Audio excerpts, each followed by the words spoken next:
Acclame très fort, très fort. Vous savez, depuis dimanche, nous sommes dans une école de la divinité, école de la connaissance, une école, et cet homme de Dieu que Dieu nous a envoyé est venu dans une bonne saison. Parce que cette année, c'est une année de la restauration. Il faut les hommes comme celui-ci, à qui Dieu parle. Il a une connaissance large. Dieu l'a mis à notre disposition. Écoutez un homme comme celui-ci, restez le même hier, aujourd'hui, éternellement, c'est que tu es sorcier.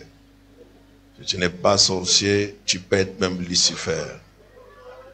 Parce que c'est un homme, quand il parle, il faut lui laisser le temps pour l'écouter. Il faut faire quoi? Laisser le temps pour écouter. Il parle à gauche, il part à droite, il élargit les choses. Et c'est grand. Et ce n'est pas n'importe qui. C'est un grand homme de Dieu. Et la grandeur de ce qu'il est, vous l'avez tous découvert. Il n'est pas un homme que vous pouvez me douter de lui. Vous savez que quand il va prendre le micro tout à l'heure, il va chauffer autrement. Il parle très très bien. En tout cas, on peut acclamer très fort pour la présence.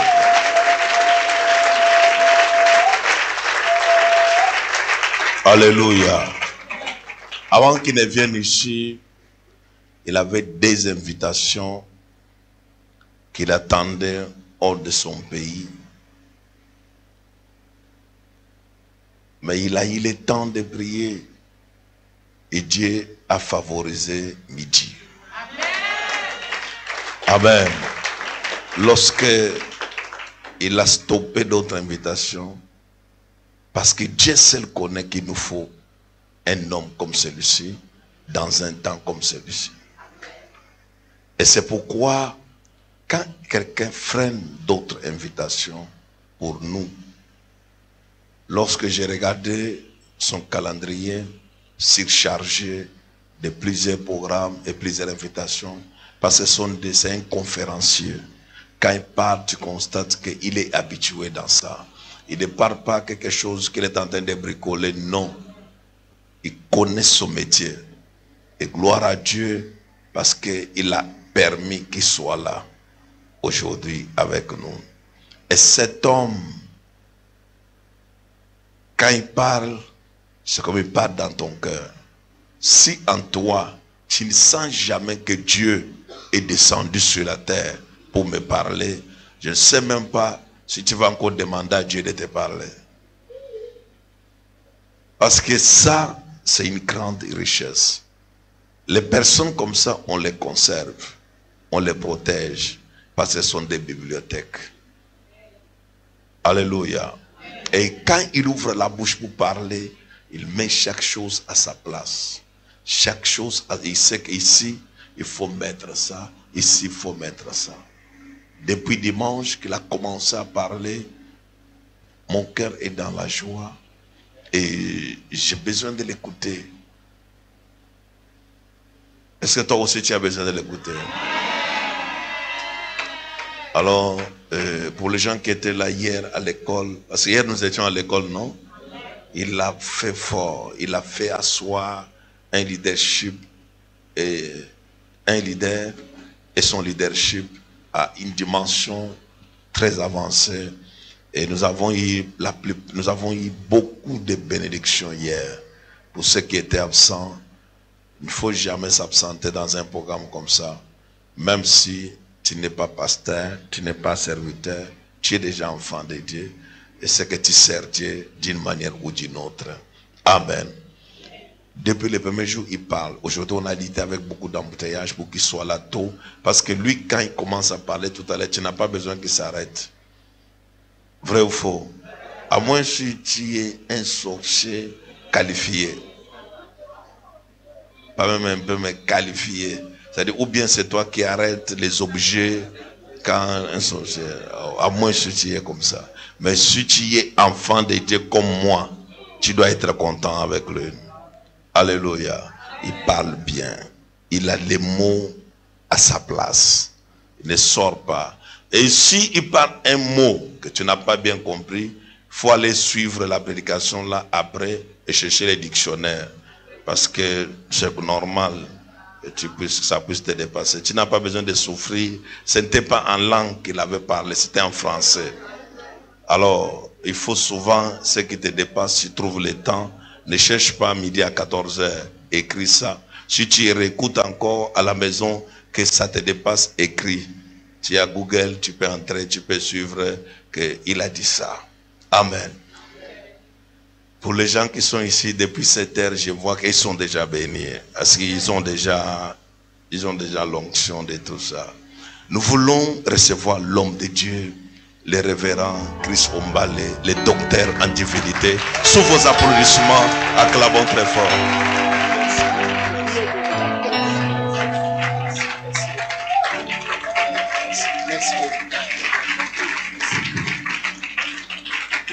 Merci beaucoup. Merci. Merci. Je suis tellement content encore ce soir. Amen.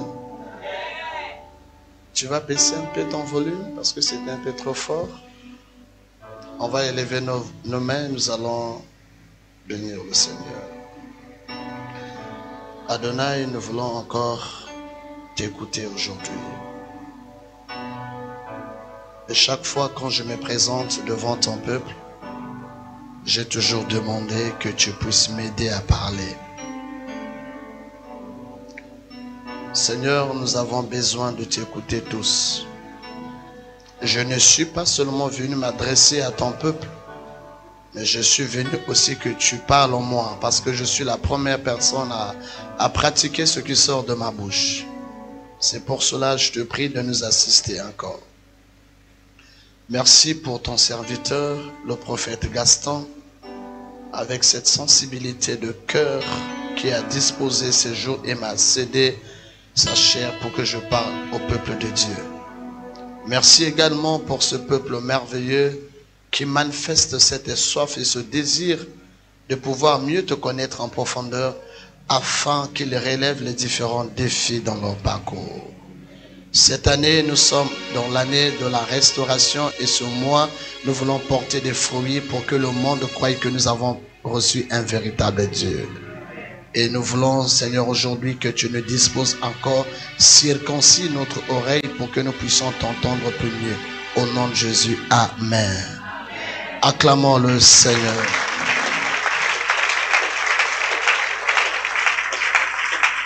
Tu as acclamé, tu as acclamé.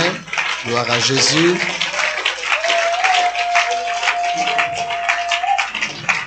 Gloire à Jésus. Amen. Amen. Je suis très content, on peut s'asseoir. Merci prophète. Merci. Ça c'est notre exercice commun. On s'asseye, on se lève, on s'asseye. C'est comme ça. Alléluia. Je suis tellement heureux encore de me retrouver parmi vous. Et comme a dit le prophète Gaston, nous allons nous efforcer d'être à la hauteur de cette présentation. Et vous savez, généralement, souvent je n'aime pas trop les appréciations. J'ai peur des appréciations. J'ai peur que les gens me félicitent trop. Parce que c'est parfois, ça peut nous pousser dans l'orgueil. Mais quand les gens voient la chose aussi, quelquefois on peut témoigner, c'est pas un problème. Merci prophète, merci beaucoup. Et moi aussi, je te renvoie à l'ascenseur. Tu es un homme au cœur divin. C'est vrai que des hommes comme vous, prophète, sont des hommes rares. Vous savez pourquoi je le dis? Il n'a jamais assisté à l'une de mes interventions Mais c'est quelqu'un qui a fait confiance au Saint-Esprit. Il a fait confiance à son Dieu. Et vous savez, quand quelqu'un vous laisse la chair pendant plusieurs jours, cela va au-delà des amitiés, ça devient la famille. Parce que beaucoup de gens sur la chair, ils dévoilent leur identité. Et moi, je bénis Dieu pour la confiance que le prophète m'a offerte. Et moi, je prie Dieu, le fait qu'il m'a fait confiance, j'aimerais aussi lui remettre la même confiance. Et merci également pour votre présence. On acclame très fort le Seigneur.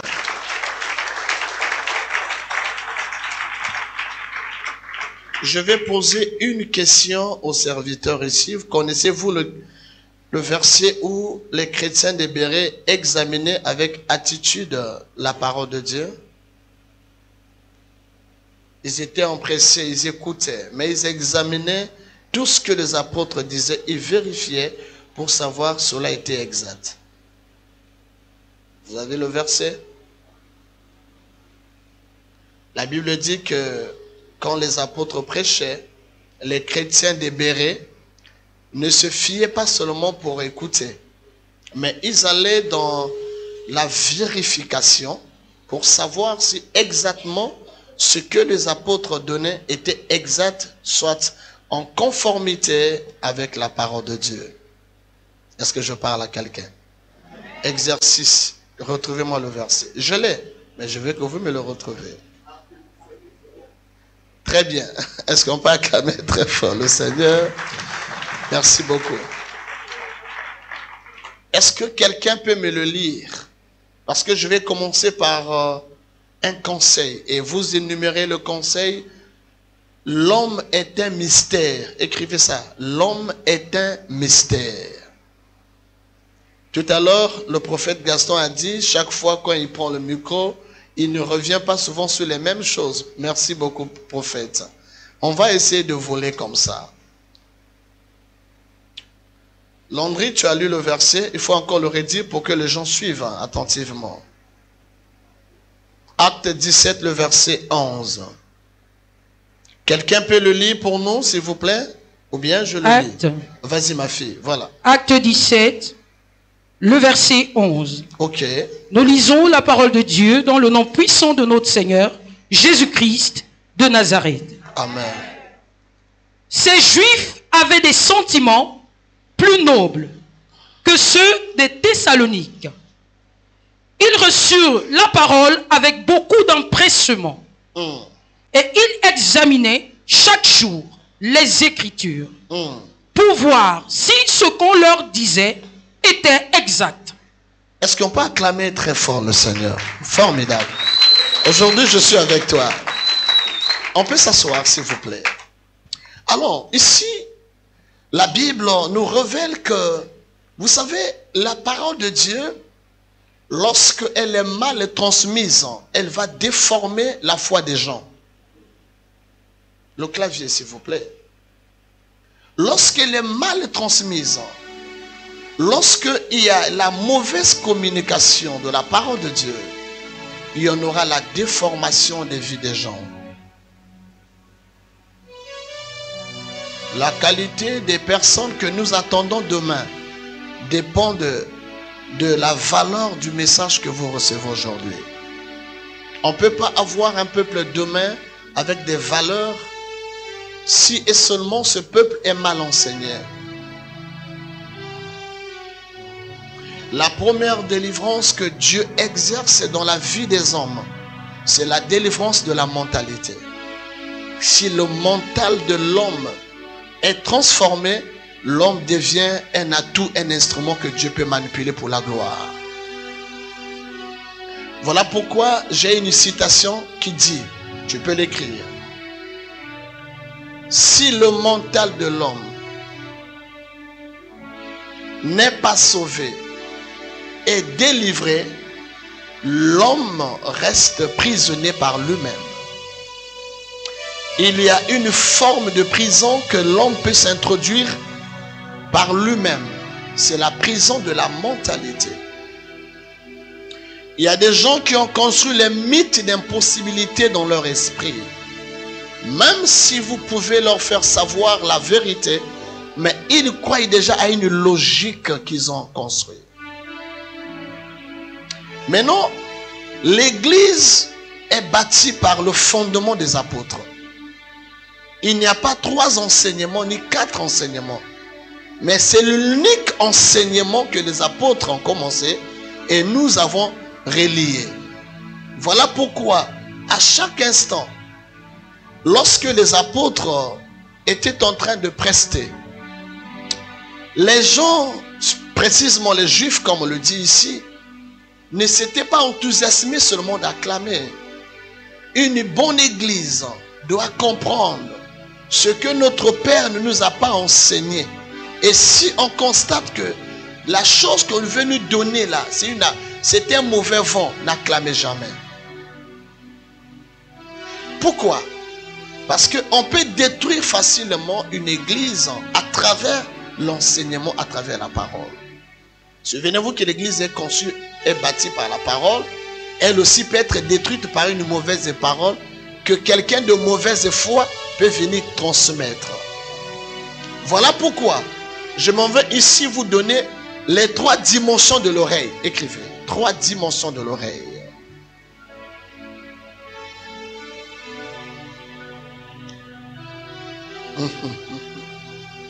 C'est cette oreille que nous devrons avoir aujourd'hui. Et surtout pour notre ministère. Pour veiller à la vision que Dieu a donnée à son serviteur. Et pour défendre l'évangile de Christ. 3 oreilles. L'homme a 2 oreilles. Mais je définis ici les 3 dimensions de l'oreille. Le premier oreille, c'est l'oreille naturelle.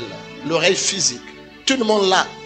Nous écoutons les choses tous de la même façon, de la même manière. C'est l'oreille physique. C'est l'oreille naturelle. En d'autres termes, je peux l'appeler l'oreille charnelle.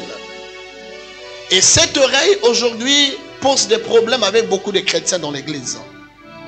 C'est à travers cette oreille que beaucoup de chrétiens restent charnels et ne grandissent pas spirituellement. Pourquoi? Je vais donner quelques explications. Lorsque quelqu'un dans l'église et que le message est en train d'être enseigné, il s'avère que dans le commentaire de la prédication, dans le verset qu'on peut donner, pendant que l'homme de Dieu rempli du Saint-Esprit qui commence à libérer la connaissance, lorsque la personne est concernée dans la parole, au lieu de se repentir, l'oreille charnelle lui dit, c'est comme si on a rapporté ma situation, on est allé dire ça chez l'homme de Dieu et il a prêché ça. Ça c'est l'oreille charnelle. Comment il peut dire de telles choses? Certainement, il y a eu des gens qui ont soufflé à l'homme de Dieu pour qu'il nous dise ces choses-là. Celui qui raisonne comme ça, il a l'oreille charnelle. C'est des gens qui se repentent difficilement. Si le message lui touche, lui il cherche des mots pour se défendre. Souvent les gens qui ont l'oreille charnelle, c'est des personnes qui contredisent la vérité. Ils aiment parfois couvrir leurs erreurs malgré la vérité de la parole de Dieu. Lui, il cherche toujours un moyen pour défendre. Et avec l'oreille charnelle, on peut pas grandir spirituellement. C'est le problème que nous avons aujourd'hui dans nos églises. Les gens reçoivent la parole de Dieu par l'oreille charnelle. L'oreille charnelle ne peut pas faire grandir quelqu'un dans la foi. La personne va rester bébé spirituel. Malgré les choses excellentes que Dieu fait pleuvoir dans la bouche de son serviteur, malgré l'enseignement authentique, mais la personne ne comprend absolument rien. Il veut qu'on répète, Mais les autres comprennent, ils pratiquent. Mais qu'est-ce qui fait que toi tu ne pratiques pas? Il faut briser cette oreille. Et je viens ce soir, je lève ma vie en tant que serviteur de l'Éternel. Tout enfant de Dieu est appelé à détruire cette oreille et à se connecter à l'oreille spirituelle maintenant. Cette oreille va t'aider. Deuxième oreille. L'oreille spirituelle. Proverbe chapitre 28, le verset 9. Je suis avec ma fille. Aujourd'hui, nous allons comprendre un certain nombre de choses. Deuxième oreille. Et vous savez, avant que tu lises, ma fille, s'il te plaît, le pain, nous le mangeons par la bouche. La nourriture, on le mange par la bouche, le poisson et la viande, que sais-je. Mais la parole de Dieu se mange par l'oreille. Pour avoir la santé spirituelle. La parole, on ne la mange pas par la bouche. Là-bas, c'est le pain, le déjeuner, la viande qu'on peut manger. Mais la parole de Dieu doit être mangée par l'oreille. Voilà pourquoi en Israël, il a fallu qu'on puisse circoncire beaucoup de personnes. Il faut que l'oreille soit circoncis pour que tu aies la capacité de comprendre ce que Dieu dit à travers sa parole. Il faut que le Saint-Esprit nous aide, nous emmène à la dimension de la deuxième oreille. Pardon, le deuxième oreille, parce que l'oreille est un mot masculin. Il n'est pas féminin. Proverbe chapitre 28, le verset 9. Proverbe 28, verset 9. Si quelqu'un détourne l'oreille pour ne pas écouter la loi, sa prière même est une abomination. J'ai aimé. Si quelqu'un détourne l'oreille, dans d'autres versions, il écrit si quelqu'un détourne son oreille. Mais nous avons deux oreilles ici. Quand quelqu'un a l'oreille charnelle, c'est qu'il écoute la parole de Dieu avec tous les deux oreilles. En ce moment-là, il peut écouter des bonnes choses, mais l'oreille charnelle vient annuler ça. Il dit ne fais pas ça. Je prends un cas, par exemple, je repars. Dieu peut parler à travers son serviteur, ma fille. Dieu m'a parlé quelque chose de toi. Je te donne une orientation. Il faut que tu fasses un programme de prière. Et ce programme peut aussi être sanctionné par un sacrifice. Dieu me l'a dit. J'ai reçu l'instruction de Dieu. La personne reçoit le message, reçoit l'orientation de Dieu. Il accepte. Il écoute par l'oreille spirituelle. Mais étant donné que l'oreille charnelle n'est pas éliminée, et quand il répare à la maison, l'oreille charnelle lui apporte une autre voix. Est-ce que réellement ce qu'il a dit là, c'est ça? Non. Attends d'abord. Est-ce que ce que le prophète a dit, c'est ce que le docteur est en train de parler là? C'est pas, il n'est pas intelligent ce monsieur-là. C'est comme s'il a besoin d'avoir l'argent. Beaucoup de gens ne réussissent pas à cause de ça. Regardez. Lorsque Dieu crée l'homme, regardez-moi, regardez-vous. Entre l'oreille et la bouche, quel est le membre qui est placé au-dessus de l'autre? Mais pourquoi Dieu a placé la bouche en bas? Ça veut tout simplement dire que l'oreille, avant de parler, il faut d'abord écouter. Voyez la position, comment Dieu a créé l'homme. Ne parle jamais sans avoir écouté. Et c'est là que vous aurez le remarqué, même des hommes de Dieu, lui ne peut pas venir faire l'église s'il n'a pas écouté Dieu. La bouche est en bas, mais l'oreille en haut. Écoute d'abord, prends le temps d'écouter. C'est là où je dis la grandeur d'une personne dépend de la capacité de son écoute. Si tu sais bien écouter, personne ne va te tromper. L'oreille va développer. La bonne écoute, je vais dire ça, va développer ta grandeur. La bonne écoute va briser l'incompréhension en toi. Prophète, nos églises sont remplies d'écoutes charnelles, auxquelles il y a l'incompréhension et l'incompréhension. Et les autres avancent facilement, mais la plupart des gens ne s'adaptent jamais à la vision parce qu'il y a l'incompréhension. Voilà pourquoi à un certain moment, ceux qui ne nous comprennent pas, il faut qu'ils restent d'abord derrière. Nous avançons avec ceux qui nous comprennent facilement. Sinon, si on est au milieu des gens qui ne te comprennent pas, mais ça va créer un retard. L'incompréhension dans l'église, dans la vision, même dans un couple, même dans une administration, même dans une entreprise, l'incompréhension bloque la machine du développement. Mais lorsque les gens comprennent facilement, vous allez marquer le pas vers une bonne destinée. Je prie Dieu aujourd'hui que tous les faux raisonnements qui traversent ton esprit soient brisés au nom de Jésus. Et en écoutant la parole de Dieu ici, il faut que tu saches, nous n'inventons rien. Et tout ce que nous disons ici, tu as le pouvoir. Et en fait, tu as l'autorisation d'ailleurs, le droit de vérifier par les Écritures. Voilà pourquoi nous avons commencé par le verset de Actes chapitre 17, le verset 11. L'oreille spirituelle, c'est quelle oreille? C'est l'oreille qui nous introduit dans le sacerdoce. C'est l'oreille qui fait grandir la foi des chrétiens. J'écoute quelque chose, ma foi se développe. L'oreille spirituelle, c'est l'oreille qui fait grandir l'église spirituellement. Ils ont l'entendement spirituel. Quand quelqu'un écoute spirituellement, il a même la capacité d'interpréter la chose que papa voulait dire. L'oreille spirituelle, l'homme de Dieu parle une parole, mais tu es déjà monté, tu es déjà arrivé. Tu sais de quoi ce que papa voulait dire. Tu connais déjà la portée et l'importance de l'enseignement. Et quand les gens reçoivent la parole de Dieu par l'oreille spirituelle, il est difficile de le faire arracher ces gens-là dans leur communauté. Parce que l'oreille spirituelle emmène les gens à s'asseoir, à être fidèles dans la vision. Il ne bouge pas, il va ni à gauche ni à droite. Parce que ce que j'écoute, je confirme que c'est Dieu qui est en train de parler à travers son serviteur. La spiritualité en toi. Écoutez. Les bonnes choses de Dieu ne peuvent que venir auprès de gens qui ont un bon cœur. Les bonnes choses de Dieu ne vont jamais s'asseoir dans la vie de quelqu'un qui n'a pas un cœur divin. Non.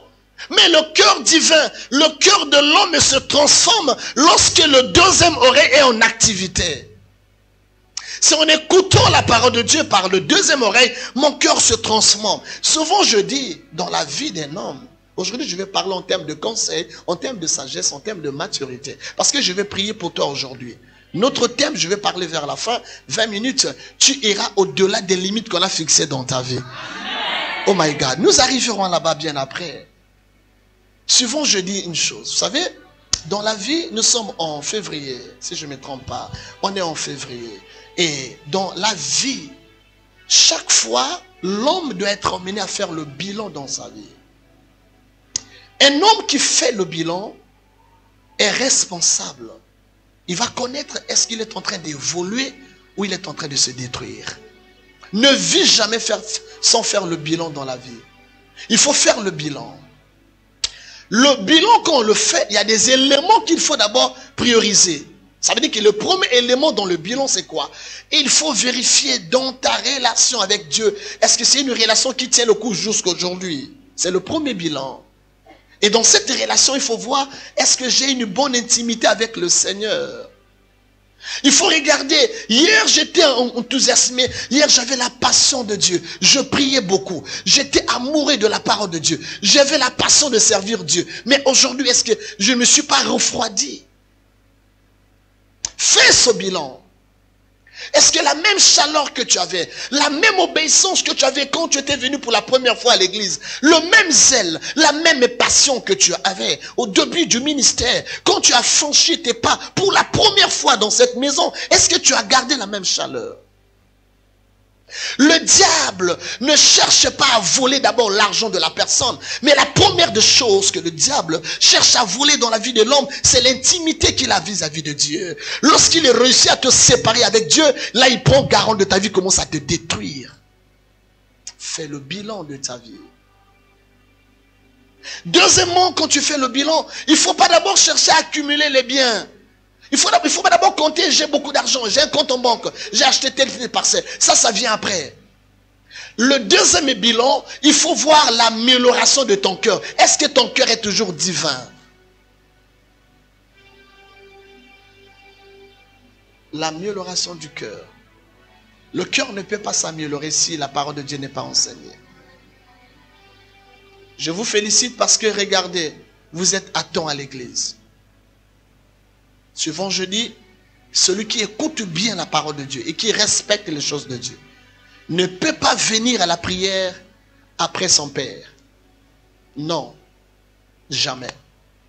Il faut venir à temps. Il faut commencer le culte. On ne prend pas le culte au milieu. Juste la partie de la prédication. Moi je ne veux que pour les témoignages. Non, la totalité du culte doit être ton partage. Je suis au début jusqu'à la fin. L'oreille spirituelle nous permet de comprendre aussi la parole de Dieu. L'oreille spirituelle nous permet de grandir spirituellement. C'est à travers cette oreille que les gens montent dans la foi. Maintenant, le troisième oreille. Écrivez. Le troisième oreille, ça s'appelle l'oreille de validation.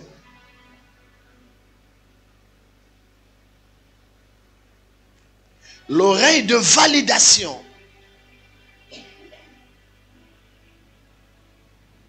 L'oreille d'acceptation.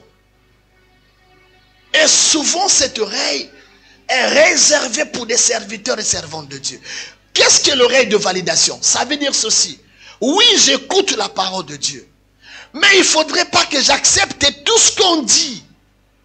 L'oreille de validation, c'est l'oreille qui valide ce qui est vrai. C'est comme les chrétiens de Béret. Ils avaient le troisième oreille. Ils disent oui, vous pouvez parler, mais nous voulons vérifier si ce que vous dites est en conformité avec la parole. Voilà l'oreille de validation. On n'accepte pas n'importe quoi. Le chrétien doit valider ce que Dieu dit.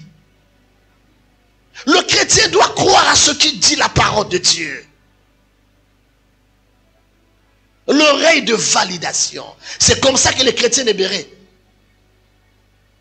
Je sais que nous avons des orientations prophétiques que Dieu nous donne. Oui. Mais vous allez remarquer, lorsque j'ai dit emmener l'eau, ce n'est pas un péché. L'eau est écrit dans la Bible. Quand je dis emmener l'huile, l'huile est écrite dans la Bible. Donc rien de ce qui est péché là. J'accepte parce que c'est biblique. On n'accepte jamais. J'ai entendu certaines personnes dire, je ne peux pas citer de nom. Souvent je dis, les propos d'un homme élevé, surtout nous serviteurs de Dieu, la plupart des hommes de Dieu parfois élevés, ils ont un nom et une renommée. Leurs propos peuvent être un piège pour une génération. Je ne crois jamais à la grandeur d'un homme parce qu'il est élevé. Mais il y a une chose qui m'attire vers l'homme. Lorsque ce dernier garde sa relation avec Dieu et son témoignage est marquant et sa réputation peut sauver des vies. Ce qui nous attire, ce n'est pas la gloire de la personne. Ce n'est pas l'argent de la personne. Bien aimé, on peut devenir milliardaire sans être pasteur, sans être chrétien. Tu es d'accord avec moi? Il y a des personnes qui font des affaires, qui ont des entreprises, mais qui ne sont pas des diacres. Mais Dieu les bénit. Donc, la bénédiction, je vais dire ça, ou la gloire, n'est pas le test de la fidélité de Dieu. Avoir des milliards dans la vie, avoir une fortune, cela n'est pas un test. Ce n'est pas l'élément le plus fort qui confirme que cette personne marche avec Dieu. Non. Au-delà de la gloire, nous ne sommes pas influencés par la gloire de la personne. Mais nous voulons savoir qu'est-ce qui soutient la gloire de cette personne. Cette gloire est basée sur quoi?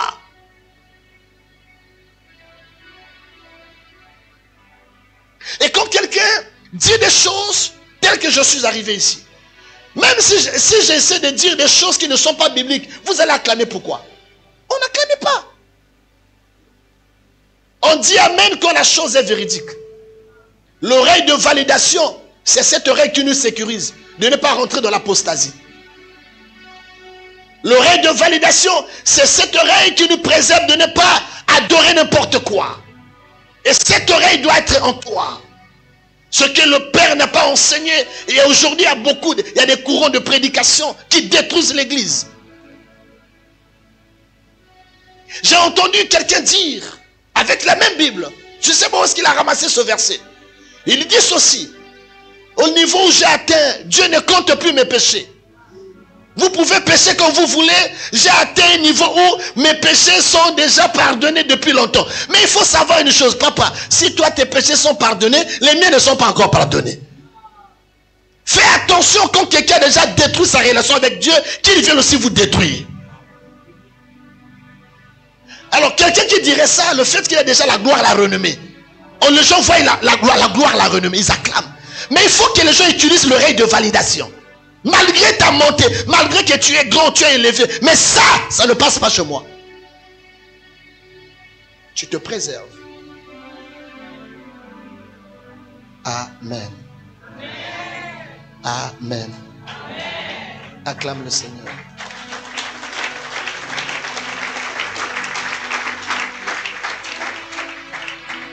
Le mystère, l'homme est un mystère. Je suis parti. J'ai compris une chose dans la vie. Suivez-moi très bien. La plupart des problèmes que nous avons aujourd'hui, les chocs que nous recevons aujourd'hui, c'est à travers beaucoup de personnes. Je veux aujourd'hui t'aider par la grâce de Dieu. Pas t'aider à 100% parce que ce que je vais dire a été déjà dit. Mais je vais faire la complémentarité. Nous vivons dans un environnement hostile. Fais attention à l'homme. Je suis venu te dire, fais attention à l'homme. L'homme est un mystère.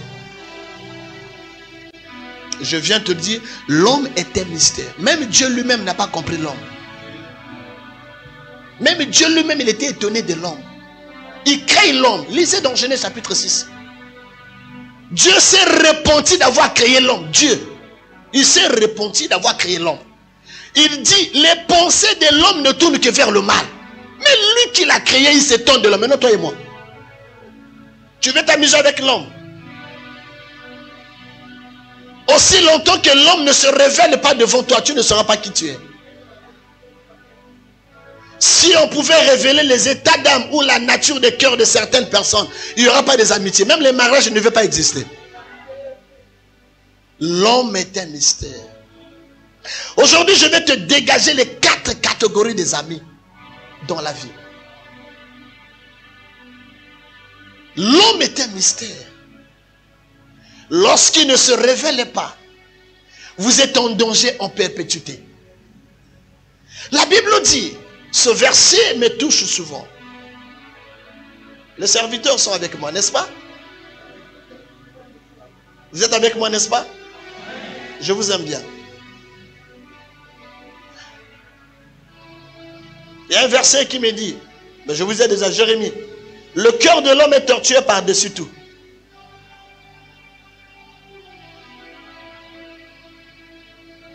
L'exercice avec les serviteurs. Je suis avec vous aujourd'hui. Dieu dit, le cœur de l'homme est tortueux par-dessus tout. Qui peut le connaître? Tu es arrivé?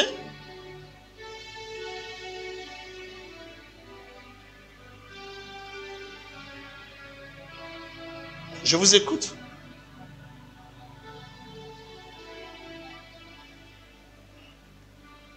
J'attends que quelqu'un me retrouve ce verset. Hein?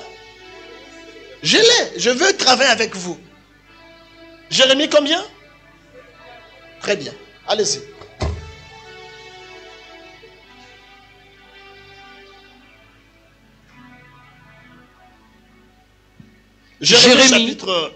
Jérémie 17. Allez-y.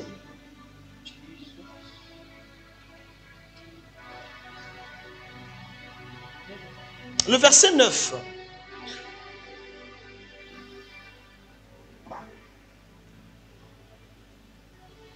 Jérémie 17, le verset 9. Le cœur est tortueux par-dessus tout, et il est méchant. Qui peut le connaître?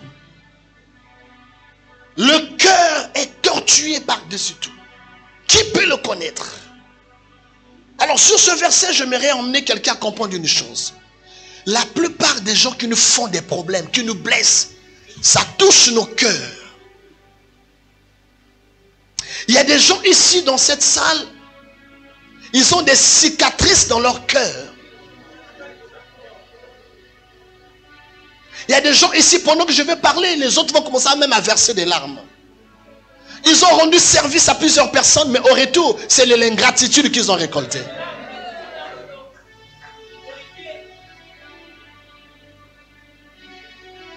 Il y a des personnes aujourd'hui que tu as dépensé ton argent, que tu les as aidés, même dans ta famille aujourd'hui, mais tu deviens la cible potentielle de cette famille-là. Et tu regrettes même pourquoi je me suis permis à leur donner mon argent. J'aimerais dire à quelqu'un, le cœur de l'homme est tortué. Nous vivons dans ça, on évolue dans ça, on ne peut rien faire. Mais ici, je vous apporte juste la sagesse. La sagesse. L'homme peut t'acclamer le matin. Il peut t'acclamer à midi. Mais le soir, lorsqu'il ne retrouve plus son intérêt chez toi, il ne va plus t'acclamer. Tu es surpris de comprendre, mais ce monsieur-là, c'est lui qui me traite comme ça. C'est l'homme. Voilà pourquoi il ne faut jamais appeler tout le monde ami. Il n'y a pas des amis pires. Ne dis jamais, ah mon frère, ma soeur, toi tu es mon véritable ami. Je te confie ce secret. Tu confies ce secret-là parce qu'il a encore des avantages. Le jour où vous aurez des antécédents, il sera la première personne à te déchirer. Vous savez, lorsque une personne détient tes secrets, tu deviens son esclave.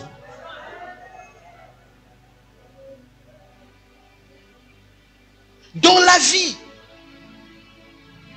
ne te presse pas d'ouvrir ta bouche et d'exposer ta vie à n'importe qui.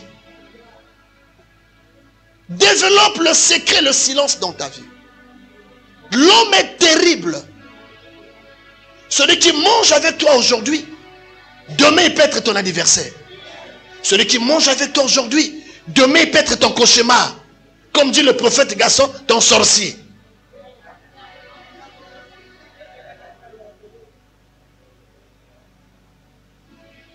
L'homme est un mystère, j'ai découvert ça, bien-aimé. Voilà pourquoi, pour ne pas tellement souffrir dans la vie, voici quelques ingrédients, bien, et quelques paroles de consolation que je vais t'apporter. Suis-moi très bien. Je sais que tu es offensé, je sais que tu es blessé. Ton cœur saigne. Même tu as même pris des décisions. Je ne pourrais plus jamais être avec les gens ensemble. Je ne pourrais plus partager les gens. Non. Retiens une chose. Nous ne faisons pas du bien aux gens pour que cela nous le rendent. Mais nous faisons du bien pour trouver la place dans le cœur de Dieu. Parce que l'homme de nature, il est ingrat. L'homme peut t'acclamer le matin à midi, il te désapprouve. N'attends pas que les acclamations des hommes te motivent à travailler. Certains de tes exploits, quand tu les éventes, quand tu les témoignes, dans le cœur de certaines personnes, ça détruit leur vie. Mais ils veulent te voir tomber, chuter. Lorsque tu montes, ça dérange leur paix. Lorsque tu fais des exploits, ils sont mécontents. Mais ils oublient que si Dieu peut t'écarter, les placer là, ils ne vont rien faire. Quand tu envies le poste de quelqu'un, est-ce que tu es capable de jouer son rôle? Tu ne peux pas envier la place d'une personne. Tu n'as pas les capacités, les potentiels que Dieu a mis dans cette personne. Chacun doit rester à son poste et jouer son rôle. Mais vouloir devenir comme quelqu'un, tu ne seras pas. Parce que les capacités, les potentiels que Dieu a mis dans cette personne, tu n'as pas ces potentialités-là. Je suis en train de déclarer aujourd'hui, toutes les personnes qui veulent te faire disparaître, Dieu va t'imposer, Dieu va te positionner. Reçois la grâce de Dieu. L'homme est un mystère. Il est mystère.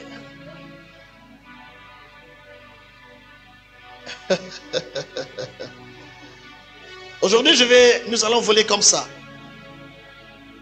Vous savez, je vais te donner un conseil maintenant.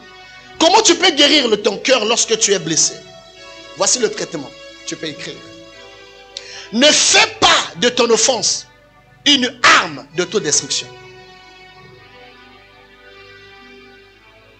Je m'explique. Ne fais pas d'une offense, d'une blessure. Laisse-la au niveau de la blessure. Mais ne la transforme pas pour que ça devienne une arme d'autodestruction. En d'autres termes, ne continue pas à parler de cette situation. Il faut l'oublier automatiquement. Si quelqu'un t'a fait du mal, ne cite même pas son nom. Souvent dans mon ministère, il y a parfois des serviteurs comme ça. On a vécu des choses. Bien aimé, je vous prêche ces choses avec expérience. Parce que je suis passé par là. C'est le couloir que Dieu m'a fait passer. J'ai vécu la trahison. J'ai vécu la traîtrise. Celui qui mange avec toi, mais c'est lui qui cherche un moyen pour te détruire. J'ai été empoisonné, je vous dis. Mais gloire soit rendue à Dieu. Nous avons cette promesse. Le poison en nous, le Saint-Esprit l'absorbe. Sinon, on n'allait pas se voir aujourd'hui. Il y a des personnes que tu te dis, celui-là ne peut pas me quitter, celui-là ne peut pas me trahir, mais c'est lui qui va te trahir. Il y a des personnes que tu comptes sur eux, tu investis, tu fais des programmes sur lui. J'avais un enfant, je l'ai pris, je l'ai formé. Après 3 ans, j'ai dit, bon, maintenant, il faut que j'ouvre une église pour que lui commence à diriger cette assemblée. Du moment où je veux me servir de lui, il vient me dire, papa, j'ai dormi, Dieu m'a dit que je dois quitter l'église. Mais ce qui m'étonne, voilà, tu es resté longtemps avec moi, 5 ans, 6 ans, 7 ans. Tu n'as jamais dit que je suis mauvais. Tu m'as jamais traité de sorcier, ni de franc-maçon. Mais quand tu quittes le ministère, tu dis, j'ai quitté cette église parce que les choses que j'ai vues là-bas, je ne pouvais pas supporter. Pourquoi tu n'étais pas parti avant?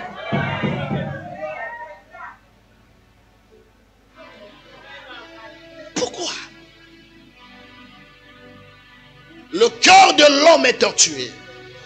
Ma prière de ce soir, toutes les personnes qui sont hypocrites autour de toi, Dieu va les révéler aujourd'hui.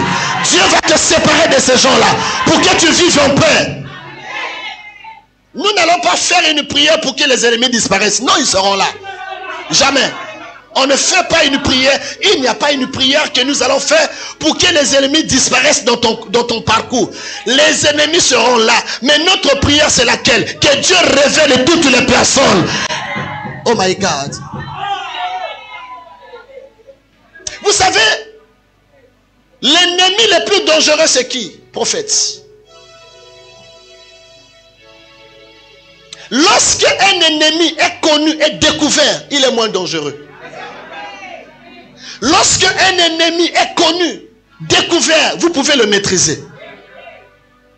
Mais un ennemi qui prend la forme d'un ami intime, c'est lui qui est plus dangereux dans la vie.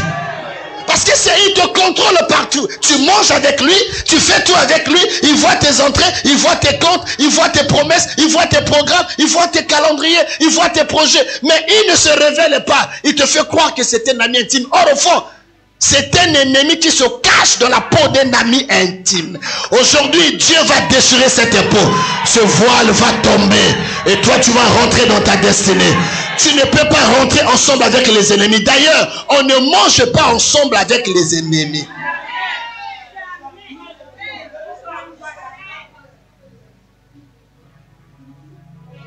Ne fais pas d'une offense une arme d'autodestruction. C'est vrai que tu es blessé pendant que je parle ici. C'est vrai que tu es trahi.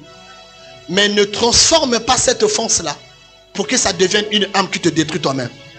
Cherche la paix. Commence à attirer la paix au-dedans de toi. Ne parle même plus de lui.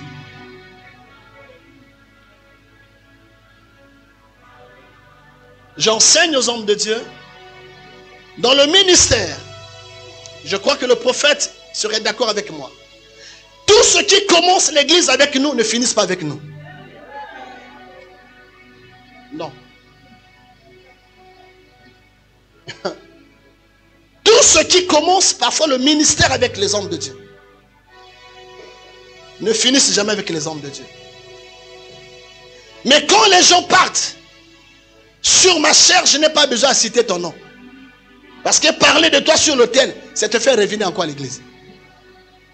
Je t'oublie. Je te zappe. Et puis quand quelqu'un part, le fait que quand quelqu'un part quelquefois, il n'aime jamais voir que là où il a quitté, ça évolue. Lui, il veut entendre que là-bas, ça ne marche plus. Là-bas, les gens ont vidé. Oh, tu n'es pas le Saint-Esprit pour emmener des gens à l'église.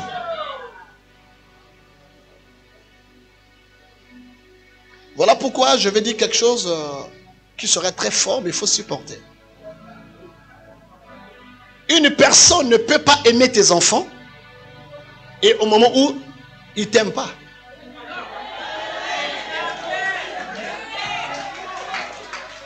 Comment tu peux prétendre aimer mes enfants à moi? Tu as de bonnes relations avec mes enfants. Mais toi et moi, nous ne parlons pas. Ça veut dire, fais attention. Tu veux te servir de mes enfants pour m'atteindre. Je te donne la sagesse aujourd'hui. Celui qui n'aime pas ton père, il t'aimera jamais.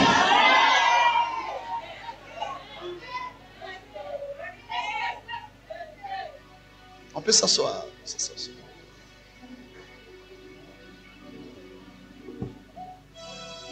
J'aimerais dire à cette personne, quelquefois qui est en train de l'attirer, Retiens 2 leçons. Ne verse pas la quantité d'eau que tu as entre tes mains parce que le ciel est bleu. Parce que tu ne sais pas s'il va pleuvoir. Tu as une quantité d'eau entre tes mains. Ne la verse pas parce que le ciel est bleu. Tu ne sais pas s'il va pleuvoir. Le ciel peut rougir, mais ça ne peut ne pas pleuvoir. Ne déracine pas un arbre qui t'a aidé de l'ombre pendant des années parce que tu as les graines entre tes mains. Tu ne sais pas si en plantant, si ça va pousser. Qu'est-ce que je veux dire par là? Sens-toi à l'aise là où tu es. Il y a certains milieux parce qu'on te propose. Quand tu vas aller là-bas, tu vas regretter. La quantité d'eau là qui te servait à boire, tu l'as versée. Et depuis que tu es allé là-bas, la pluie ne tombe pas. Et c'est ça qui arrivera dans ta vie, tu te diras, mais si je savais, je devais moi rester là-bas. Qui m'a mené ici? Mais oui, parce que tu as vu que cette quantité d'eau était petite. C'est ce qui arrive parfois à beaucoup de femmes. Lorsqu'il est avec son mari, en voyant la vie de son mari qui ne représente rien, il est encore locataire, il n'a pas encore une propriété. Et quand il va dehors, il trouve un monsieur, on roule carrosse pour dire, bon, si tu refuses ton mari là, moi je vais t'épouser. Conserve la quantité d'eau qui te permet à boire. Dieu aussi peut faire que demain vous soyez propriétaire. Ne renverse pas cette eau. Ne quitte pas ton mari parce qu'il n'a pas l'argent. C'est Dieu qui bénit. La Bible dit l'élévation ne vient ni de l'Orient ni de l'Occident. Aussi longtemps que je suis fidèle au Dieu de mon Père, ce Dieu-là va me visiter. D'ailleurs, je déclare sur une personne aujourd'hui. Les gens qui t'ont humilié, Dieu va restaurer ta vie. Nous sommes de l'année de restauration. Reçois la restauration aujourd'hui. Ne renverse pas cette eau-là. Parce que là-bas, on t'a promis des choses. Ne le fais pas. Tu vas regretter. Pourquoi j'ai renversé l'eau? Asseyez-vous, s'il vous plaît.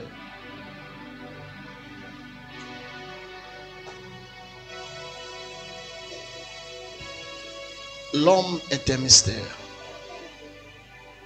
Il y a des personnes dans la vie, voilà un peu la qualité des cœurs des hommes. Lorsqu'il a un problème avec toi, ce qu'il fera, c'est quoi? Il ne veut pas te voir que les gens t'aiment. Il fera tout pour que d'autres personnes puissent te haïr. Il y a des gens qui sont haïs ici, pas parce qu'ils ont eu des problèmes, mais le fait que tu aies eu un problème avec quelqu'un, lui, il est allé généraliser la situation. Tu t'es fait des ennemis sans avoir le problème avec eux. Les gens parlent du mal de toi, mais tu n'as pas causé du tort. Parce qu'il y a une seule personne qui est contre toi. Le fait qu'il ne t'accepte pas. Regardez-moi bien, s'il vous plaît. Si tu réussis à faire ce que les autres n'ont pas fait, tu deviens leur ennemi. Et le seul moyen pour que certaines personnes justifient leurs échecs, c'est en détruisant ton nom. Souvent, il y a un bien-aimé qui m'a dit une fois, il dit, révérend, moi je ne comprends pas. Qu'est-ce que tu fais pour faire toutes ces choses-là? Il me dit ceci. Moi je te trouve suspect, Chris Ombalé. Suspect pourquoi? Parce que ce que tu fais là, parce que tous on a commencé le ministère ensemble. Mais moi c'est un ami qui me dit ça. Hein. Il me dit, moi je te vois suspect. Comment tu as ça? Comment tu as pu faire ça? J'ai dit, mais tu me vois suspect par rapport à ça? Il dit, en tout cas, moi je te vois suspect. Je ne crois pas. Moi aussi je l'ai regardé, dit mon frère, toi aussi tu as un problème. Moi aussi je te vois suspect. Comment depuis que tu as commencé à servir Dieu, rien ne change dans ta vie? La Bible dit, mon serviteur montera, il prospérera. Depuis que tu as commencé à servir Dieu, toi aussi tu as un problème. 1-0, le combat était nul.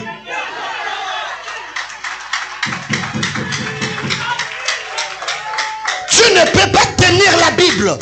Dieu ne peut pas t'appeler pour t'humilier. Dieu nous appelle malgré le couloir de la souffrance du désert. Mais Dieu finit par nous glorifier. Les enfants d'Israël ont traversé le désert. La Bible dit qu'ils n'étaient pas morts dans le désert. Mais le désert, c'était une école de foi pour eux. Je déclare dans ta vie aujourd'hui, tu ne mourras pas dans la crise, ni dans la pauvreté. Parce que tu vas rentrer dans la vie d'un canard. Tu vas rentrer dans ta destinée. Reçois la gloire de Dieu. Je suis venu te révolutionner.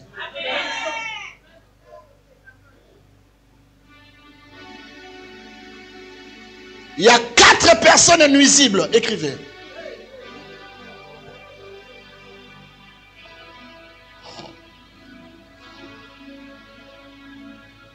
Oh Jésus. Jésus a dit à ses disciples dans Jean chapitre 15, le verset 15. On peut dire ça. Il dit, je ne vous appelle plus serviteur. Je vous appelle maintenant ami. Nous parlons sur le mystère des amitiés maintenant. Aujourd'hui, tu vas comprendre un mystère. Celui que tu appelles parfois ami, tu ne vas plus appeler ami. Tu chercheras un autre nom pour l'appeler. Vas-y ma fille. Jean 15, verset 15. Ok. Je ne vous appelle plus serviteur. Très bien. Parce que le serviteur ne sait pas ce que fait son maître. Mais je vous ai appelé ami. Parce que je vous ai fait connaître tout ce que j'ai appris de mon Père. Très bien. Alors, vous voyez, le principe d'amitié ne tient pas compte des secrets. Et aujourd'hui, je vais te révéler, ce n'est pas à tous les amis que tu dois te révéler ta vie.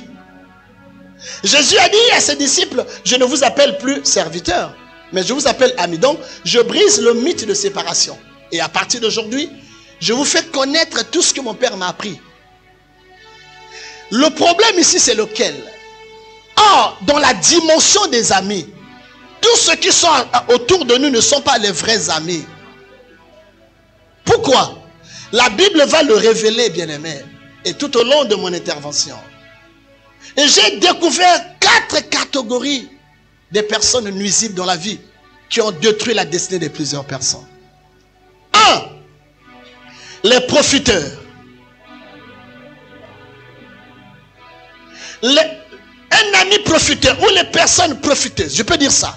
C'est des personnes qui viennent dans ta vie pour un intérêt bien défini. Lorsque tu es en force, quand tu es en mouvement, quand tu es en règne, quand tu es dans la célébrité et quand tu es dans une bonne position, tu verras la plupart des amis sont autour de toi. Mais ce sont des profiteurs. Ils ne sont que là pour profiter de ton talent, profiter de ton argent, profiter de tes relations. Mais ils ne contribuent rien dans ta vie. Il y a beaucoup de profiteurs dans la vie. Ils profitent de ta situation. Ils savent que si nous allons là-bas, nous allons manger. Il ne faudrait pas que les gens t'aiment par rapport à ce que tu as. Mais il faut que les gens t'aiment par rapport à ce que tu es.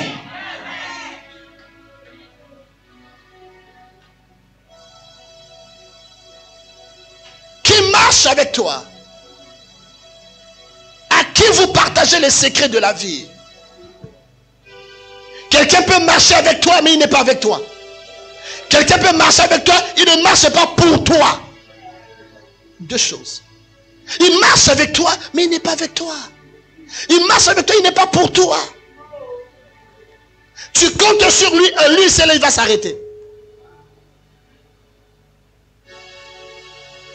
Les profiteurs dans la vie, ils sont nombreux. Les profiteurs, ce sont ces personnes-là. Lorsqu'ils ont mangé avec toi, maintenant quand Dieu te fait passer dans le couloir maintenant de l'abassement, de l'humiliation, quand Dieu te fait passer dans ce couloir de crise, ils seront les premières personnes à dire, mais lui il avait l'argent ici, là, qu'est-ce qu'il a fait avec ça? Mais pourtant ils ont mangé avec toi. Quand tu étais dans ton foyer, ils venaient chez toi. Les profiteurs, ce sont des amis qui sont jaloux de ta position, mais ils ne te révèlent pas. Un ami profiteur, c'est un ami qui te dira jamais la vérité en face. Même que tu fasses des erreurs, lui ne peut pas dire ça. Parce qu'il veut que tu tombes. Il y a des profiteurs dans la vie. Quand tu n'as plus d'éclat, il fuit.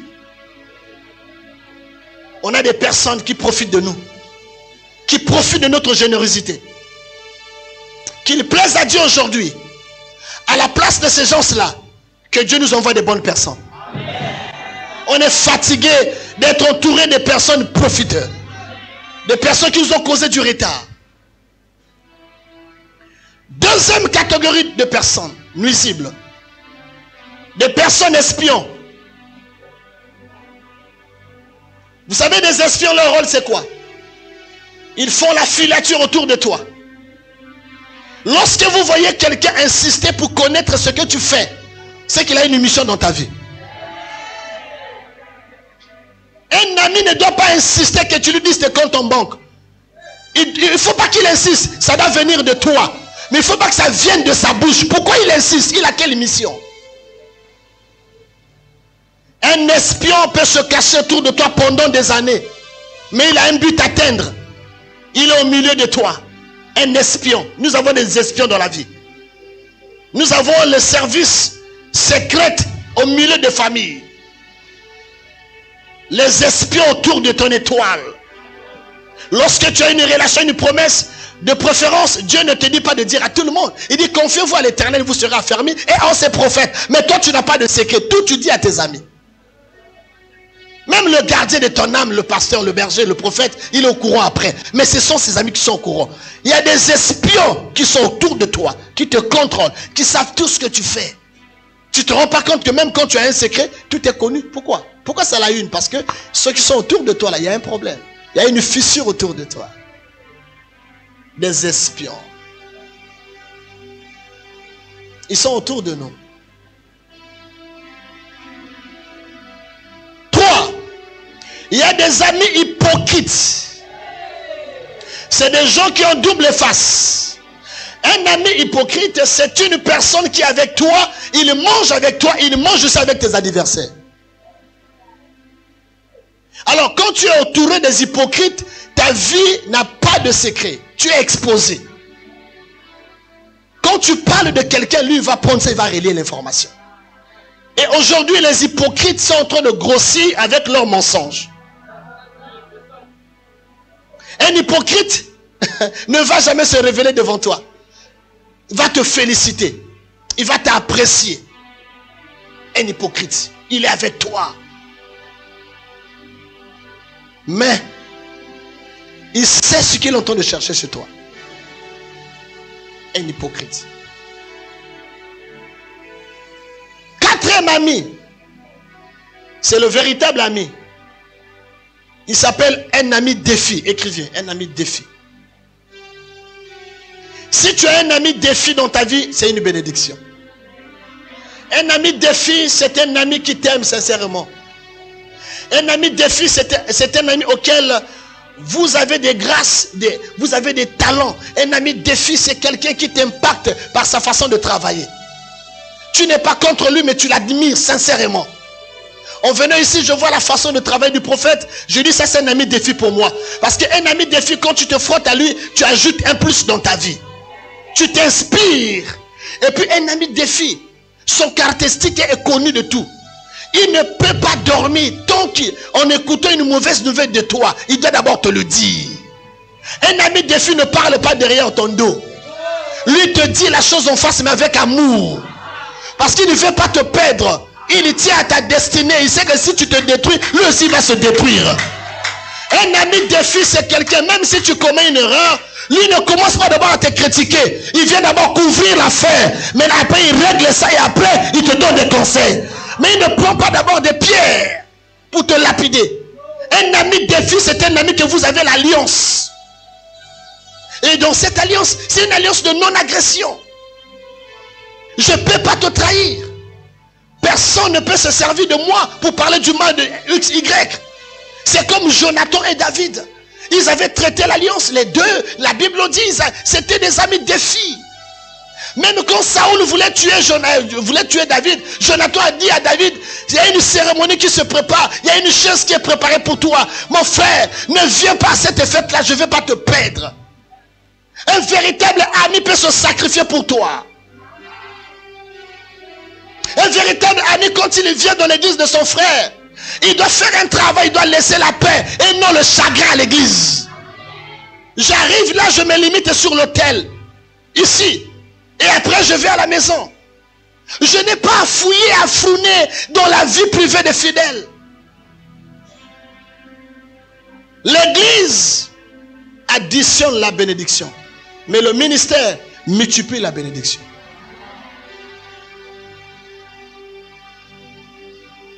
C'est pas l'église qui nous bénit, mais c'est le ministère qui nous bénit. Si Dieu décide de te bénir par ton ministère, tu vas pleurer et tu vas regretter pourquoi j'ai détruit mon ministère. Je suis venu ici, l'église est dehors, mais le ministère est dedans. Je marche ici, ce n'est pas avec l'église. Mais c'est mon ministère qui m'a emmené ici. Voilà pourquoi l'église additionne, mais le ministère multiplie. Quand tu détruis ton témoignage par rapport à l'église, mais tu vas bloquer ton ministère. Voilà pourquoi beaucoup d'hommes de Dieu ne peuvent pas voyager. Tu arrives dans le ministère de ton frère, tu trouves l'église, tu es dans un hôtel, tu commences même à courtiser les sœurs dans l'église. Ça, c'est la sorcellerie, ça. C'est la sorcellerie. Et même vous qui faites des choses comme ça, des serres, des protocoles, des choses, qui acceptent des choses comme ça, ça c'est l'envoûtement partiel. On doit vous mettre dans le confinement. Vous êtes atteint du corona spirituel.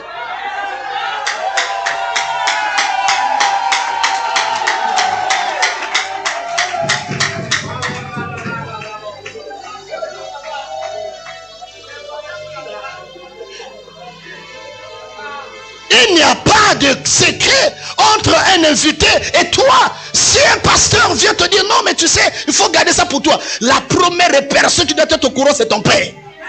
Parce que si tu le fais comme ça, tu sécurises votre papa. Il peut commettre les dégâts ici, il part, mais c'est lui qui va payer. Le ministère, on ne s'amuse pas. Un ami défi, oh my God. C'est comme une fleur. Regardez une fleur rose.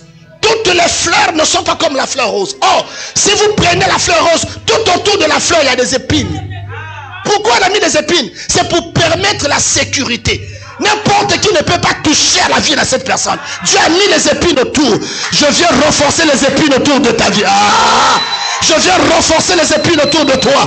Personne ne doit infiltrer ton milieu.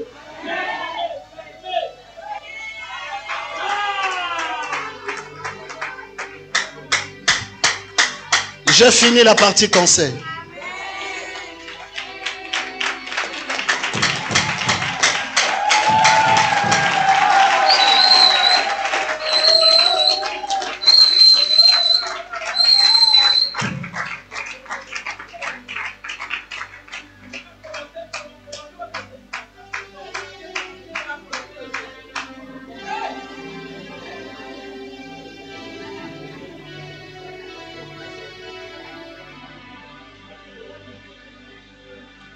Je vais donner 2 révélations. Dieu m'a mené à comprendre quelque chose. Vous savez, lorsque tu es dans le chemin de ta destinée, voilà ce qui arrive. Lorsque Dieu te voit en compagnie des gens, et quand tu marches dans ta route, tu ne rencontres pas le lion, ou tu ne rencontres pas le diable en chemin. Rassure-toi qu'il est avec toi. Quand tu as une destinée, en marchant, il faut rencontrer le diable. Alors, qu'est-ce que Dieu fait? Toi qui es surpris parfois de certaines séparations, je te donne la révélation. Quand Dieu vérifie dans ta marche, le diable n'est pas dans ta route. Et quand il voit que le diable est autour de toi, ce que Dieu va faire, avant que tu ne rentres dans ta bénédiction, il va susciter, il va dévoiler ce diable-là. Voilà pourquoi la plupart de nos amis qui sont autour de nous, lorsqu'ils sont hypocrites, ils se cachent pour un moment. Mais quand Dieu sait que le temps de ta visitation est proche, ce que Dieu va faire, c'est quoi? Dieu va remuer ton entourage. Que tu veuilles ou pas. Parce que, prophète, Dieu met la vie des hommes sur la balance. Et quand Dieu voit la personne qu'il a appelée, son enfant qu'il a appelé, il pèse. Il profère de sacrifier certaines relations pour te préserver. Et toi, tu ne comprends pas. Tu pleures. Mais c'est la même chose qu'Israël a pleuré Saoul. Il dit, mais jusqu'à quand vous allez pleurer Saoul?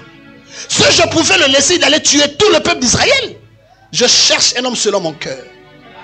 En cette année 2023, ma prière, toutes les personnes hypocrites autour de toi ne vont pas manger sur ta table.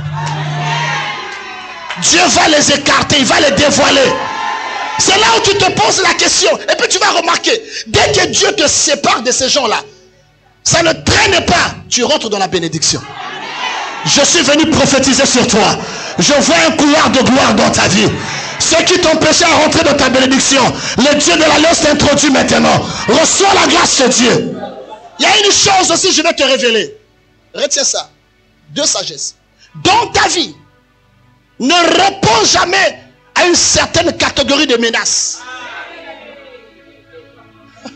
Ne réponds pas, ne réagis pas. Laisse certaines personnes t'insulter, te dire de n'importe quoi. Parce que certaines insultes, c'est le chemin par lequel Dieu veut t'introduire dans le palais royal. Lorsque tu vas les arrêter, tu vas empêcher le destin de ta vie. Laisse-les t'insulter. La Bible dit que Mardoché n'a pas voulu se justifier devant Aman. Mardoché était innocent. Mardoché n'avait rien fait. Mais la grâce que Mardoché avait dérangé Aman. Il y a des gens qui sont jaloux de toi. Pourtant tu n'as même pas une voiture, tu n'as même pas construit une maison, mais à cause de l'étoile qui sillonne sur toi, les gens sont mécontents de toi. Qu'ils veuillent ou pas, tu rentreras dans ta destinée. Je dis à quelqu'un ce matin, tu es comme un dessin animé. Un dessin animé ne meurt jamais. Même si on nous coupe le pied, même si on l'écrase, il se relève. Tu vas te relever aujourd'hui. Dieu va te restaurer ce soir. Reçois la restauration. N'empêche pas ces gens-là. Laissez-les. Laissez-les parler. Laissez-les parler. Les mêmes personnes qui parlent du mal de toi aujourd'hui seront les premières à clamer ta gloire demain. Laisse les gens parler. Mardoché a connu ça. Il a connu ça. La Bible dit qu'Aman a préparé tout pour l'humilier. Mardoché n'a pas dit. Oh, Mardoché ne savait pas. Le même bois qu'il avait préparé pour pendre Mardoché, Aman ne savait pas que ce bois-là devait lui revenir. Je suis venu dire à quelqu'un, retourne à l'expéditeur. Toutes les personnes qui veulent te faire du mal, toi tu vas échapper à cela. Et tu seras restauré au nom de Jésus. Tu iras au-delà des limites que l'on a fixées dans ta vie. Personne ne peut t'arrêter là où tu es. Je suis venu dire à quelqu'un aujourd'hui, je rentre dans la deuxième phase de mon message, un message évangélique. Personne ne peut arrêter ta limite. La Bible dit quand Jésus voulait rentrer dans une ville à Jérusalem, lorsqu'il y rentre, la Bible dit, il a vu un anneau attaché. Il était au coin du village. Je dis à quelqu'un dans ta vie, même si tu es au coin du village, le miracle doit commencer par le village et terminer par la ville. Le miracle ne commence pas par la ville, il faut commencer par le village. Dieu aime prendre quelqu'un du bas pour le mener en haut. Ne commence pas ta vie grand. La personne qui a fini petit, c'était Adam. La Bible dit quand Adam était né, il était né grand avec la barbe. Il a fini petit. Je parle à quelqu'un ce matin. Mais quand le véritable Adam était né, la Bible dit qu'il était né petit. Il grandissait. Je prophétise sur toi. Tu finiras ta vie dans la gloire. Tu finiras ta vie dans la gloire. Reçois la gloire de Dieu ce soir. Et là je vais me dire avec mon Père, je brise mes limites. Les limites de ma famille. Les limites de ma famille. Je brise. Ah, commence à briser. Je brise les limites de ma famille, les limites qui m'ont été imposées. Je brise en ce soir. Je brise les limites. Oui, je brise toutes les limites sur mon chemin, toutes les limites dans mon ministère, toutes les limites dans mes finances, les limites dans ma santé. Je brise en ce soir. Je brise les limites. Oui, je casse. Je dis je casse. Écoutez, élève-moi ta main là où tu es. Je suis venu sous l'onction du Saint-Esprit. La Bible dit que rien n'est impossible à Dieu. Tu es un enfant de Dieu. Tu es un projet de Dieu. Tu es prédestiné par Dieu. Cette année, c'est l'année de restauration. Élève-moi la main, la restauration arrive dans ta vie. Pendant que je parle, l'onction de Dieu est là déjà. Là où tu étais lié, Mabrosakayaba. Allez, reçois. Élève-moi tes deux mains, élève tes deux mains. Saint-Esprit, maintenant là, je commande tout esprit de famille, de liens de famille, maintenant là, les gens qui ont vendu ton étoile, partout là on t'a attaché, l'arbre de coutume de ta famille qui a attaché tes enfants, qui a attaché ton étoile, je viens libérer ta vie ce matin, ce soir, je viens libérer ta vie, je viens libérer ta vie. Dis avec mon Père, localise-moi. Élève tes deux mains, sois connecté. Yes. Pendant que tu es connecté, une force te localise. Dieu soit loué parce que tu n'es pas mort. La restauration aujourd'hui. Dieu te fait détacher de la maladie. Il te fait détacher de la servitude. Il te fait détacher des maris de nuit, des femmes de nuit. Dieu te fait détacher de cette maladie chronique de la famille. Tu n'as pas été créé pour être malade. Élève-moi seulement ta main. L'onction de Dieu est là. Si tu es connecté, tu reçois le miracle aujourd'hui. À l'instant même, pendant que je parle, tu reçois ta destinée. À l'instant même, pendant que je parle. Remarabo Shaka. Ça va arriver comme ça. Yes. Viens avec moi, Père. Sois concentré, sois concentré. Père, localise ma famille. Localise ma famille. Élève la main, élève la main. Yes. Il va arriver quelque chose comme une flamme de feu. Yes. Il va arriver comme une flamme de feu. Tu es en train de créer une nouvelle histoire dans ta vie. Il est en train d'enlever l'opprobre qu'on t'avait porté. Le vêtement noir qu'on t'avait porté. Tu es en train de déchirer ce vêtement-là. Le vêtement de la malédiction. Le vêtement de la sorcellerie. Le vêtement de la bassesse. Le vêtement de l'humiliation. Toi, tu n'es pas appelé à être humilié. Dieu t'amène ici pour la glorification. Élève-moi, te donne là où tu es. Tiens avec ma Père. Touche-moi. Touche-moi. Ça va arriver, hein? J'aime le Saint-Esprit. Ma brossa. Ça va commencer à prendre de ce côté-là. Tout le monde sera saisi de ce côté-là. Vous allez voir la flamme de feu. Vous allez voir comment que le Saint-Esprit touche. Comment il va commencer à toucher. Ne perds pas ta concentration. Sois dans la concentration. Ça va arriver, ça va arriver. Ça va arriver. Aujourd'hui, il y aura des confusions dans ta famille. La confusion dans le quartier. Les gens qui ne veulent pas de ton existence. Dieu va régler leur compte aujourd'hui. Élève la main, ça vient. Je vois là-bas, l'onction de Dieu est en train de toucher là-bas. Rima brosa kaya baba. Rekaya shanda baba baba baba baba. Tu es en train de forcer des choses à tout moment. Mais après ce programme, tu ne forceras plus de choses. Ça vient, ça vient. Ça vient. Je vois sur la paume de tes mains. Il y a une onction qui descend sur toi. C'est le moment le plus attendu maintenant. Ok. Saint-Esprit, maintenant, sur la paume de mes mains, il y a une forte onction. Et aujourd'hui, je dis à Dieu, toutes les personnes qui seront en contact avec moi, je veux que tu les visites, papa. Dieu marche avec ses serviteurs. Aujourd'hui, c'est ton jour. Tu ne peux plus rester au coin du village. Tu dois rentrer à Jérusalem aujourd'hui. Tu dois rentrer, on doit te célébrer aujourd'hui. La gloire. Restez calme. Restez calme, les yeux fermés. Mabro sheke. Ça vient. Tu vas sentir comme une flamme de feu. Ça va venir sur toi. Ça vient. Ok, ça va arriver, hein. Ça va arriver. Pendant que je parle ici, là, il y a quelque chose qui va se manifester sur toi. S'il y a quelqu'un qui a fétiché pour toi, pendant que je prie pour toi, il y a un retour à l'immédiat. Il y aura un retour à l'immédiat. Je parle ici sur les chantres. J'aurai une onction particulière sur vous. Allez, ça vient. Un à un. Allez, prenez cette grâce. Allez, prenez ça. Recevez la grâce de Dieu. Je suis là. Élevez vos mains. Qui a volé ta destinée? Qui a volé ta destinée? Je viens avec l'huile. L'huile qui est le Saint-Esprit. Versez-moi l'huile ici. Je te touche. Si seul quelqu'un a attaché ta vie, s'il y a quelqu'un qui a attaché ta vie, lorsque je te salue, c'est comme la salutation de Marie. Dieu est en train de changer ta destinée. Ça va arriver. Rema brosa kayaba. Reçois la grâce, ma fille.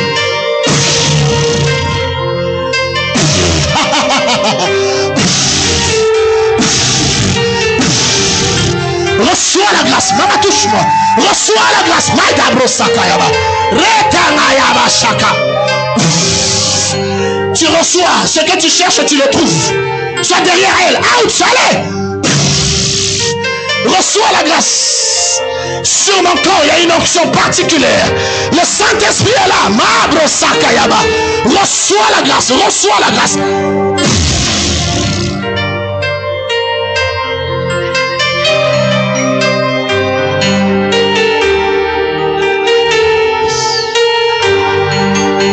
Que Dieu vous bénisse. Les dieux des esprits, des prophètes. Que Dieu vous bénisse. J'entendrai, je verrai comme jamais. Si les dieux des esprits, des prophètes m'aiguillent, Yes. Élève les mains. Dis avec mon Père. Ce soir, je suis dans l'alliance de mon Père. Tu l'as appelé. Tu l'as oué. Aujourd'hui, c'est mon jour. C'est mon jour.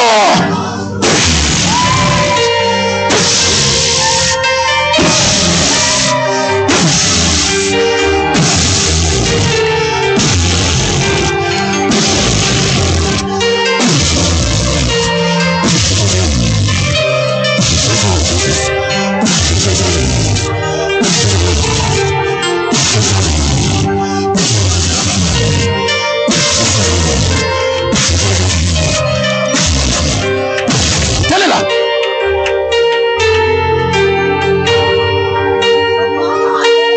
Qu'est-ce dans ce corps? Allez, libère ce corps. Allez, ouch. Ouch, laisse-le, laisse-le. Ouch, allez, sors. Allez, sors, libère. Élève tes deux mains, élève tes deux mains. Aujourd'hui, celui qui tient le règne de votre famille, je prends ce règne-là. Je viens briser toute influence dans ta famille. Ta vie doit être restaurée de la tête jusqu'aux pieds. Tes affaires doivent être restaurées. Tes enfants doivent être restaurés. Tes projets doivent être restaurés. Reçois ça au nom de... Maintenant, je vais allumer le feu. Élève tes deux mains. Ça vient? Merci. Doucement. Ma brocheke. Seigneur, j'aime quand tu fais. J'aime quand tu travailles. Adonai, merci. Touche. Touche. Touche. Touche. Touche. C'est fort. C'est fort. Toi qui étais mis dans une prison diabolique, tu es mis dans une case où les gens ne peuvent pas te voir. Aujourd'hui, je vais casser cette case. Tu sors de cette case. Tu sors de ce fleuve-là. Tu sors dans ce bois. Tu sors dans cette maison noire. Tu sors. Tu sors. Tu sors. Tu sors. Donne-moi une bouteille d'eau. Ouf. Levez vos mains. les yeux des esprits, des prophètes m'aiguillent. Cette gouttelette va tomber sur toi. Je l'ai oint. Je l'ai touché par mes mains. L'eau est le symbole de la parole. Je vais l'asperger sur toi. La Bible dit que tout acte prophétique est assisté par l'onction du Saint-Esprit. Pendant que je te vois, il y a quelque chose qui va arriver dans ta vie. My God, my God, my God. Lève la main, lève la main. Il y aura des bouleversements aujourd'hui. Je ne peux pas peut-être toucher tout le monde, mais il y a quelque chose qui va arriver chez toi. Pendant que je parle, oh my God, ça vient, ça vient. Allez, allez là-bas.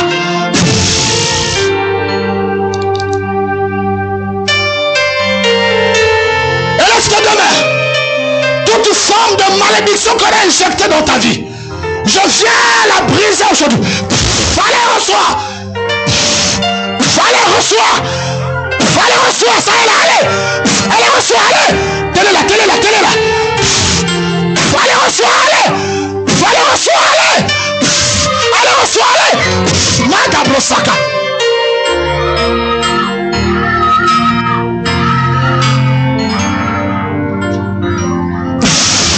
Tenez-la, tenez-la. Dieu te bénisse. Sois ivre. Sois ivre. Allez, sois ivre. Sois ivre. Touche-moi, touche-moi. Touche-moi, touche-moi. Sois ivre. Allez. Rina brossa kavaja. Élève-toi dans ma direction. Même si tu as quelqu'un qui est malade et que tu as emmené ta photo, élève-moi sa photo. Prends-moi ça. Dieu est en train de localiser toutes ces personnes. Toutes les limites qu'on a fixées dans votre vie. Aujourd'hui, les limites sont brisées. Tu irais au-delà des limites qu'on a fixées dans ta famille. Si ta famille n'a jamais brisé ces limites, mais c'est toi qui as le bâton de brisement. Reçois ça. Soulève-moi tes mains et la photo. Père, je libère la grâce. Je libère la localisation. Partout où ces personnes se trouvent, je veux que la guérison les localise maintenant. Seigneur, tu nous as emmenés ici pour faire ton travail. Et nous travaillons sous ta direction. Touche toutes ces personnes malades. Que ton onction les couvre. Au nom puissant de Jésus. Acclame royalement Dieu aujourd'hui.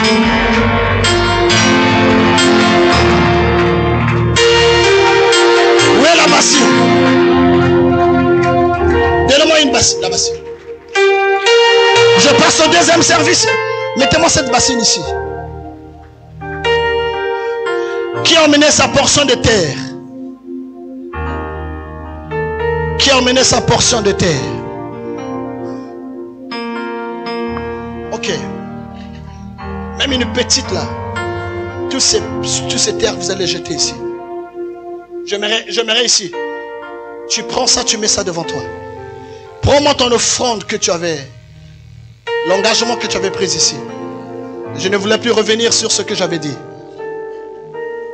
Merci. Mettez le panier là. Approchez le panier ici. Parce que je vais... Là, merci beaucoup. Très bien, laisse.